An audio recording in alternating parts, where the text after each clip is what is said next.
الحمدللہ نحمدہ ونصلی علی رسولہ الکریم اما بعد۔ ہم نے پچھلی ویڈیو میں رمضان المبارک کے تعلق سے یہ سیکھا تھا کہ اللہ تعالیٰ نے ہمیں رمضان کیوں عطا کیا ہے اور ہمارے اوپر روزوں کو کیوں فرض کیا ہے۔ اب اس ویڈیو میں ہم یہ سیکھیں گے کہ اللہ تعالیٰ نے رمضان المبارک کے مہینے میں ہمیں کیا کیا انعام عطا فرمائے ہیں اور اس مہینے کی کیا کیا فضیلتیں ہیں، کیونکہ اگر ہمیں اللہ تعالیٰ کے انعام کے بارے میں معلوم ہی نہیں ہوگا تو ہم اس سے فائدہ حاصل نہیں کر سکتے۔ یہ بالکل اسی طرح ہے کہ ایک انسان آنکھوں کا مریض ہے اور اس کے قریب میں آنکھوں کا فری کیمپ لگے 3 دن تک، اور اس کو 3 دن تک معلوم ہی نہ ہو، اور 3 دن جب گزر جائیں تو اس کو معلوم ہو کہ تمہارے قریب میں 3 دن تک آنکھوں کے علاج کا فری کیمپ لگا تھا، تو اب یہ انسان کتنا زیادہ افسوس کرے گا کہ میرا اتنا زیادہ نقصان ہو گیا۔ اسی طریقے سے اگر انسان کو معلوم ہی نہ ہو کہ رمضان المبارک کے کیا فضائل ہیں تو اس انسان کا بھی بہت زیادہ نقصان ہو جائے گا۔ لہذا ہمارے لیے ضروری ہے کہ ہم رمضان المبارک کے فضائل کو سمجھیں تاکہ ہم اس سے فائدہ حاصل کر سکیں۔ اس وجہ سے اس ویڈیو میں ہم رمضان المبارک کے فضائل سیکھنے والے ہیں، یعنی ہم یہ سیکھنے والے ہیں کہ اللہ تعالیٰ نے اس مہینے میں ہمیں کیا کیا انعام عطا فرمائے ہیں۔ تو بہت سارے انعام میں سے ایک انعام اللہ تعالیٰ کا یہ ہے کہ آپ صلی اللہ علیہ وسلم نے ارشاد فرمایا، جو شخص کسی روزے دار کو افطار کرا دے یہ عمل اس کے لیے جہنم سے بچاؤ کا ذریعہ ہوگا۔ یہ ایک بہت بڑی فضیلت ہے۔ تو صحابی رضی اللہ عنہ نے عرض کیا کہ یا رسول اللہ، ہم میں سے ہر کوئی تو اس بات کی استطاعت نہیں رکھتا کہ وہ کسی کو روزہ افطار کرا دے۔ تو آپ صلی اللہ علیہ وسلم نے فرمایا کہ اگر تم کسی روزے دار کو ایک گھونٹ پانی ہی پلا دو تو یہ عمل بھی تمہارے لیے جہنم سے بچاؤ کا ذریعہ ہوگا۔ اور پھر سلسلہ کلام جاری رکھتے ہوئے آپ صلی اللہ علیہ وسلم نے ارشاد فرمایا کہ اگر کوئی شخص کسی روزے دار کو مکمل روزہ افطار کرا دے، یعنی پیٹ بھر کر روزہ افطار کرا دے، تو اس شخص کو اللہ تعالیٰ میرے حوض کوثر سے ایسا سیراب کرے گا کہ وہ جنت میں جانے تک کبھی پیاسا نہیں ہو سکتا ہے۔ اور روزہ افطار کرانے والے کو اتنا ہی ثواب دیا جائے گا جتنا کہ روزہ رکھنے والے کو ثواب دیا جاتا ہے، اور روزہ رکھنے والے کے ثواب میں کوئی کمی نہیں کی جائے گی۔ تو یہ ایک اللہ تعالیٰ کا اس مہینے میں بہت بڑا انعام ہے کہ اللہ تعالیٰ اس عمل پر انسان کی مغفرت فرما دیتا ہے۔ لہٰذا ہمیں اور آپ کو چاہیے کہ اس عمل کو ہم اپنی استطاعت کے مطابق جتنا بھی کر سکیں رمضان المبارک میں ہمیں کرنا چاہیے۔ اگلا انعام جو اللہ تعالیٰ نے فرمایا وہ یہ ہے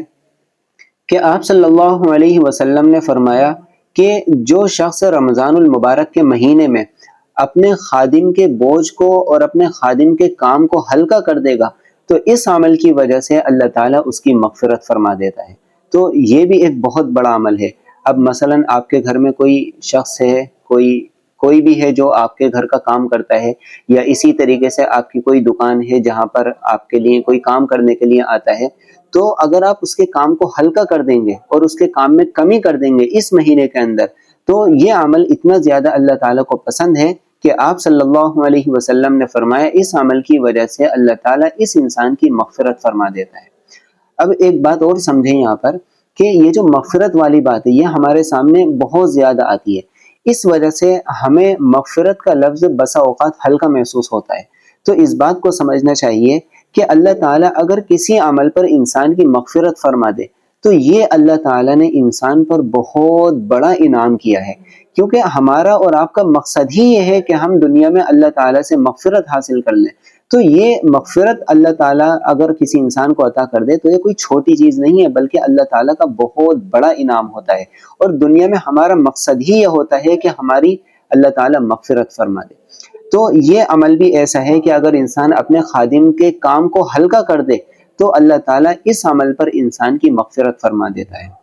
اسی طریقے سے تیسرا انعام جو اللہ تعالیٰ نے فرمایا وہ یہ کہ اللہ تعالیٰ رمضان کے صدقے کو غیر رمضان میں کیے ہوئے صدقے سے زیادہ پسند فرماتا ہے۔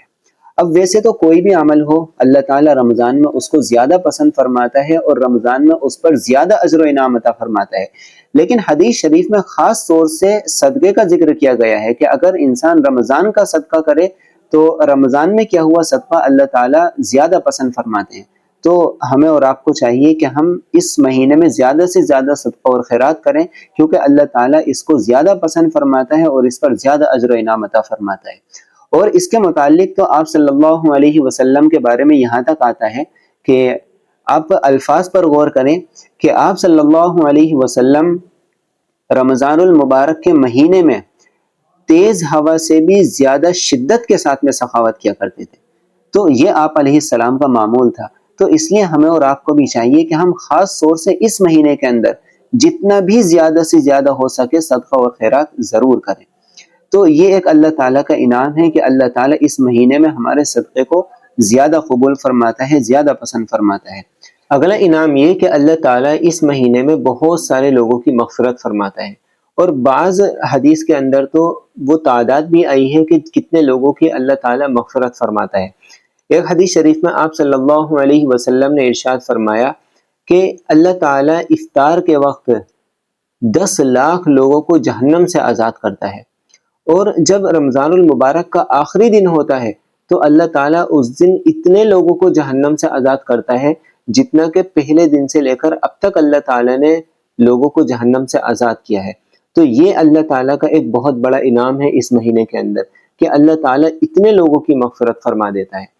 اور یہاں پر جو تعداد کا ذکر کیا گیا ہے، یہاں پر یہ بتانا مقصد نہیں ہے کہ اللہ تعالیٰ 10 لاکھ ہی لوگوں کی مغفرت فرماتا ہے، بلکہ اللہ تعالیٰ تو 10 لاکھ یا 20 لاکھ لوگوں کی مغفرت فرما سکتا ہے. مطلب یہ ہے کہ اللہ تعالیٰ اس مہینے میں اپنی مغفرت کو بالکل عام کر دیتا ہے. یعنی اللہ تعالیٰ بہت زیادہ لوگوں کی مغفرت فرماتا ہے اور لوگوں پر بہت زیادہ مہربان ہوتا ہے. لہذا اس سے سبق ہمیں یہ ملتا ہے کہ جب تک رمضان المبارک کا مہینہ چل رہا ہے اللہ تعالیٰ بہت مہربان ہے، اور اس مہینے کے ختم ہونے سے پہلے انسان کو چاہیے کہ وہ اپنی مغفرت ضرور کرا لے. تو یہ ایک اللہ تعالیٰ کا بہت بڑا انعام ہوتا ہے اس مہینے میں. اگلی فضیلت کہ آپ صلی اللہ علیہ وسلم نے فرمایا اللہ تعالیٰ اس مہینے میں نفل کا ثواب فرض اور فرض کا ثواب 70 فرضوں کے برابر عطا فرماتا ہے. اور اسی متعلق آپ صلی اللہ علیہ وسلم کے زمانے کا ایک واقعہ بھی ہے کہ ایک مرتبہ آپ صلی اللہ علیہ وسلم صحابہ کے ساتھ حج کرنے جا رہے تھے. تو آپ نے دیکھا کہ تمام ہی لوگ حج کو جا رہے ہیں لیکن ایک عورت ہے وہ حج کو نہیں جاتی. تو آپ صلی اللہ علیہ وسلم نے اس سے فرمایا کہ سب لوگ تو حج کو جا رہے ہیں، تم کیوں حج کو نہیں جاتی؟ تو اس عورت نے کہا کہ اللہ کے نبی ہمارے پاس 2 اونٹ ہیں، ایک اونٹ پر سوار ہو کر میرے شوہر حج کو گئے ہیں اور ایک اونٹ ہمارے گھر کی ضرورتیں پوری کرنے کے لیے ہے. تو آپ صلی اللہ علیہ وسلم نے اس عورت سے فرمایا کہ اگر تم ابھی حج نہیں کر سکتی تو کوئی بات نہیں، لیکن جب رمضان کا مہینہ آئے تو تم اس میں عمرہ کر لینا، کیونکہ رمضان میں عمرہ کرنا یہ حج کے برابر ثواب رکھتا ہے. تو اللہ تعالیٰ کا یہ اس مہینے میں ایک بہت بڑا انعام ہوتا ہے کہ اللہ تعالیٰ ہر عمل کو بہت زیادہ بڑا چڑھا کر اس پر اجر و انعام عطا فرماتا ہے. پھر اگلی فضیلت یہ کہ اللہ تعالیٰ اس مہینے میں ہم سب کے دشمن یعنی اللہ تعالیٰ سرکش شیاطین کو قید کر دیتا ہے، اور جو ہمیں عمل کرنے میں جو بہت بڑی رکاوٹ ہوتی ہے، جو شیطان ہمیں ورغلاتا ہے، اب شیطان ہمیں عمل کرنے سے نہیں روک پاتا، وہ ہمیں نہیں ورغلا پاتا. تو یہ ایک اللہ تعالیٰ کا ایک بہت بڑا انعام ہوتا ہے کہ ہمارے عمل کرنے میں جو رکاوٹ پیدا ہوتی ہے اس بہت بڑی رکاوٹ کو اللہ تعالیٰ ہٹا دیتا ہے. اب یہیں سے ایک بات یہ بھی سمجھنی چاہیے کہ اگر انسان رمضان المبارک میں گناہوں کو اب بھی نہ چھوڑے، اتنے فضائل رمضان کے ہونے کے باوجود، تو پھر انسان کے پاس اب رمضان میں یہ آپشن نہیں ہوتا کہ مجھے شیطان نے ورغلا دیا یا بہکا دیا، بلکہ اس میں پھر شیطان کی کوئی کمی نہیں بلکہ انسان کی خود کی کمی ہوتی ہے کہ رمضان جیسے مہینے میں بھی انسان گناہوں کو نہیں چھوڑتا. اب اتنے فضائل ذکر کرنے کے بعد آپ صلی اللہ علیہ وسلم نے ارشاد فرمایا کہ اللہ تعالیٰ اب تمہارے تنافس کو یعنی تمہارے مقابلے کو دیکھنا چاہتا ہے. یعنی مطلب یہ ہے کہ مثلا ایک انسان رمضان کے مہینے میں 10 قرآن کریم پڑھتا ہے، تو انسان اس سے مقابلہ اس طرح کرے کہ اگر تم نے پورے مہینے میں 10 قرآن پڑھے ہیں تو میں اب 12 قرآن پڑھوں گا. یعنی آپس میں نیکیوں میں انسان کا مقابلہ ہونا چاہیے کہ میں زیادہ عبادت کروں گا اور میں زیادہ عبادت کروں گا. تو اس کو فرمایا گیا کہ اللہ تعالیٰ اس مہینے میں لوگوں کے تنافس کو دیکھنا چاہتا ہے، یعنی آپس کے ان کے مقابلے کو دیکھنا چاہتا ہے. اب یہ تمام فضائل ذکر کرنے کے بعد اگر پھر بھی انسان کی اس مہینے کے اندر مغفرت نہ ہو پائے تو ایسے شخص کے بارے میں فرمایا گیا کہ ہلاک ہو جائے، برباد ہو جائے وہ شخص جو رمضان المبارک کا مقدس مہینہ پائے اور اس کے باوجود اس کی مغفرت نہ ہو. کیونکہ اس مہینے میں اللہ تعالیٰ اپنی مغفرت اتنی عام کر دیتا ہے کہ اگر کوئی انسان چاہے تو بس وہ تھوڑی سی ہی کوشش کر کے اپنی مغفرت ضرور کرا سکتا ہے. لیکن اگر انسان پھر بھی مغفرت نہ کرا سکے تو اس کا مطلب یہ ہے کہ اس انسان نے پورے رمضان کو غفلت میں گزارا ہے اور اس نے رمضان کی ناقدری کی ہے. تو اسی وجہ سے فرمایا گیا کہ ایسا شخص تو ہلاک اور برباد ہو گیا جو رمضان المبارک کا مہینہ پائے اور پھر بھی اپنی مغفرت نہ کرا سکے. تو یہ رمضان المبارک کے کچھ فضائل ہیں جن کا جاننا ہمارے لیے بہت زیادہ ضروری ہے. اور رمضان المبارک میں انسان کا بھوکا رہنا یہ اس کے لیے نقصان نہیں ہے، بلکہ انسان کا نقصان یہ ہے کہ وہ رمضان المبارک کے فضائل کو جان کر بھی وقت ضائع کر دے.